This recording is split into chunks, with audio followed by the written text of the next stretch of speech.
warahmatullahi wabarakatuh. Jumpa lagi di channel saya Dennis Golok. Alhamdulillahirrahmanirrahim. Wassalatu wassalamu ala asrofil anbiya'i wal mursalin wa ala alihi washabihi ajma'in, amma ba'd. Terima kasih bagi rekan-rekan yang sudah subscribe dan turut serta untuk menonton di channel Dennis Golok. Bagi yang belum subscribe, di subscribe dulu, lalu tekan lonceng notifikasinya supaya tidak ketinggalan video-video saya berikutnya. Pagi ini saya ingin share sedikit terkait tips bagaimana cara memilih golok, ya, khususnya golok sembelih. Ada beberapa tips yang mungkin bisa diperhatikan ketika kita ingin membeli golok sembelih, khususnya sebelum nanti sebentar lagi kita akan Idul Adha gitu ya, bagi jagal ataupun mungkin panitia masjid gitu ya, yang ingin membeli sedang bingung cari golok yang apa sih gitu ya. Baik, sedikit saya akan share terkait hal itu. Yang pertama, ketika ingin membeli golok, tentukan peruntukannya untuk apa gitu golok itu. Apakah yang paling umum mungkin ada dua, ya, golok sembelih atau golok tebas. Oke, sekarang kita masuk mungkin golok sembelih ya. Golok sembelih atau golok tebas. Yang lainnya mungkin ada pisau seset, ada pisau boning, pisau apa gitu ya. Mungkin kita bedakan dua saja, golok sembelih atau golok tebas. Baik, kita sekarang masuk ke golok sembelih. Apa saja yang perlu diperhatikan? Yang pertama, cari dulu penjual yang bisa dipercaya gitu, yang amanah.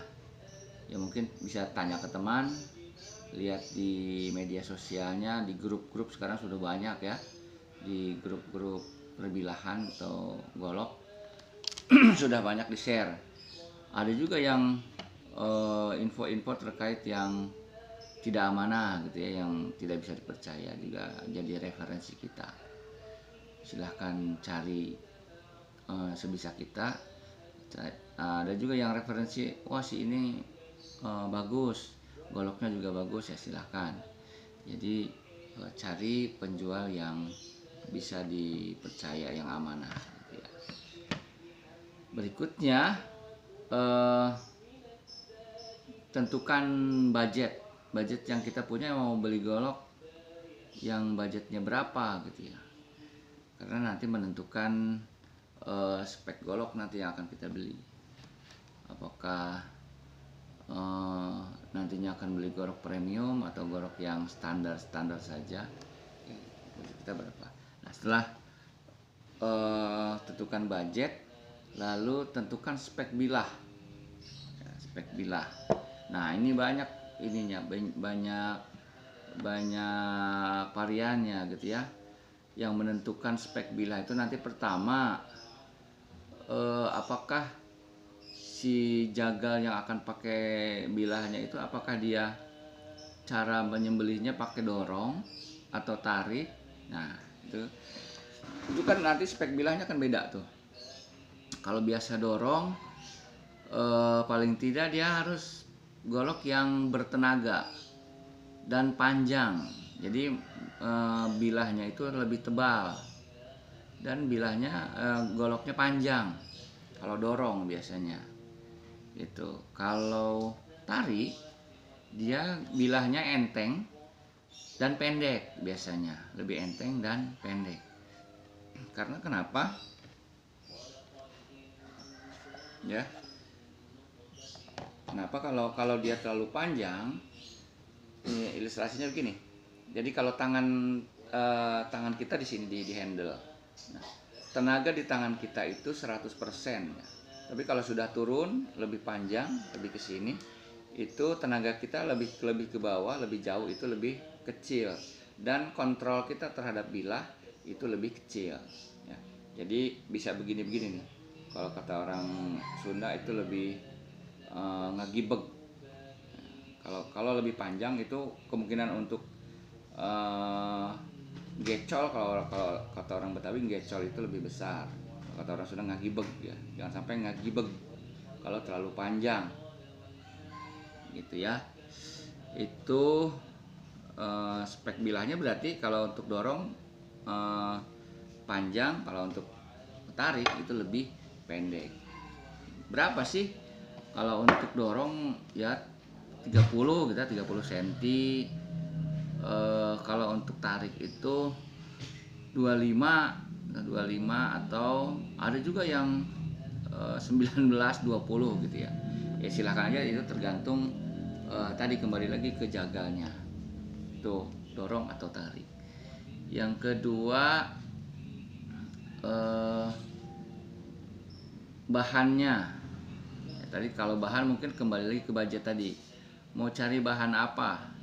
Tergantung budgetnya. Ada bahan yang premium, ada yang limbah. Kan golok itu ada sekarang umumnya ada premium, ada limbah, ada pabrikan, ada tradisional. Nah itu pilihan-pilihannya tuh, ada pabrikan, ada tradisional. Nah, kalau saya mungkin tradisional. Kalau cari golok tradisional, sono ke saya gitu. Kalau pabrikan mungkin ada teman saya namanya Om Eko atau Bang Iyung atau lain-lain. Jadi banyak nanti di grup-grup perbilahan, silahkan atau gimana gitu ya. Jadi dari bahan misalnya, itu dari pabrikan atau tradisional. Lalu dari bahan, misalnya tradisional itu banyak juga yang bahannya sudah premium.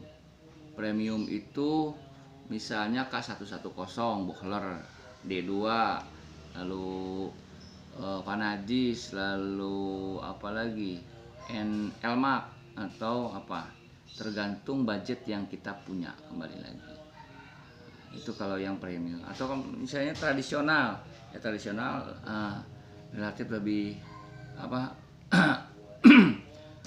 yang limbah, ada per, ada bearing, ada kikir. Nah, relatif harganya lebih ekonomis gitu ya. Itu tentukan spek. Nah yang paling pasti ketajaman harus maksimal gitu ya. Baik, apalagi yang menentukan spek bilah itu ketajamannya. Lalu sarungnya mau sarung apa gitu ya. Selera, kita kembali lagi ke selera nih. Kalau ini untuk selera, sarungnya mau pakai sarung apa? Apakah mau pakai sarung kulit seperti ini, sarung kulit, atau sarung kayu ya seperti ini.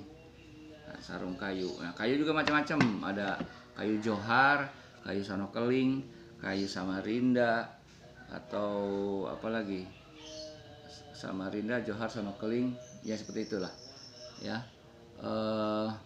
Berikutnya bentuknya mau seperti apa, mau bentuk bilah yang seperti apa yang kita mau pakai ya. Ada bentuk bilah itu ada seperti ini, kopak rawing, ada ini model Betawi, ada lagi nih ini model Bowie, ada lagi model candung ya, model candung atau model pamuncitan ya. Itu kalau rekomendasi saya semuanya bisa sih sebetulnya. Yang paling bagus mungkin pamuncitan, atau yang paling penting itu ketika golok untuk sembeli itu di sininya tuh naik, di ujung itu bentuk bilahnya di ujung naik ya. Kan ini Bowie juga naik, kukri juga naik, pamuncitan juga naik gitu. Seperti itu kira-kira dari bentuk. Nah yang jangan lupa juga diperhatikan yang berikutnya adalah estetika, keindahan dari golok itu sendiri. Kadang-kadang ada juga golok yang ya, cakep dia, golok premium, golok bagus, golok mahal, harganya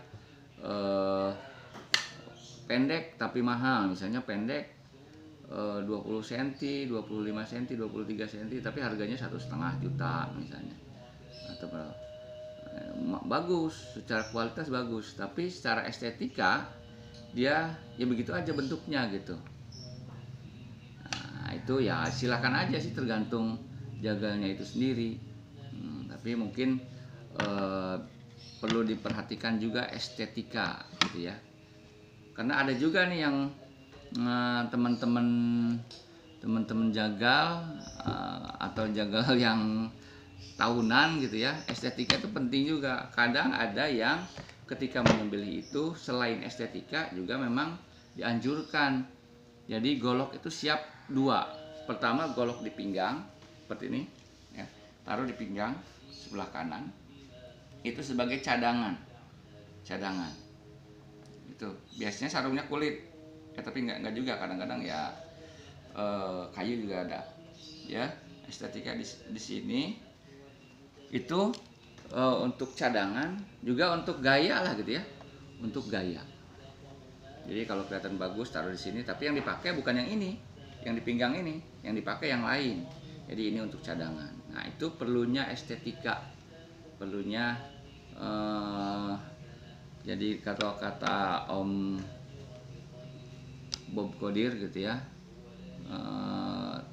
menambah kegantengan Anda sekian persen gitu ya. Jadi itu, jadi jangan dilupakan tuh estetika, baik estetika dari bentuknya, dari sarungnya, dari golok sendiri. Oke, itu dari spek bilah. Jadi ada apa tuh tadi? Ada dari bahan, dari ketajaman juga pasti harus ya, ketajaman, karena memang itu sunnahnya justru yang pertama. Lalu tadi estetika dari sarung, dari bentuk bilah, itu perlu diperhatikan. Nah yang berikutnya, yang pertama kan tadi peruntukan, lalu cari penjual yang amanah, lalu budget, spek. Nah, yang kelima, jangan tunggu sampai deket banget sama kurban. Karena kenapa? Bisa jadi kalau mendekati kurban pasti mahal gitu ya. Namanya juga ada hukum ekonomi, ada permintaan, ada penawaran. Biasanya kalau sudah orang deket-deket itu, penjual juga mungkin karena ini lagi kata orang Sunda lagi marema ya, pasti harga naik gitu ya. Jadi jangan deket-deket juga gitu. Mungkin itu yang tips terkait bagaimana sih mempersiapkan atau membeli golok sembelih. Dan tips berikutnya yang mungkin dijual di luar itu, ketika kita sudah punya golok, itu pastikan golok kita tajam, lalu kita simpan gitu ya. Kalau sudah dipastikan tajam, lalu simpan. Kalau golok karbon itu pakai wax atau pakai minyak. Nah baru mungkin jangan dibuka-buka melulu gitu ya, jangan dibuka-buka melulu. Entah kan kadang-kadang dibuka, dilihat di slice kertas, ya nggak usah dibuka-buka melulu. Paling nanti dibuka paling kita buka itu H-3 hari atau H-seminggu, baru kita lihat apakah dia berkarat atau tidak. Nah kalau sudah ya sudah, simpan lagi. Kalau berkarat ya dipoles lah gitu ya, diamplas atau digerinda. Mungkin itu ya tips dari saya bagaimana cara memilih golok sembelih, membeli golok sembelih yang akan kita pakai ketika Idul Kurban.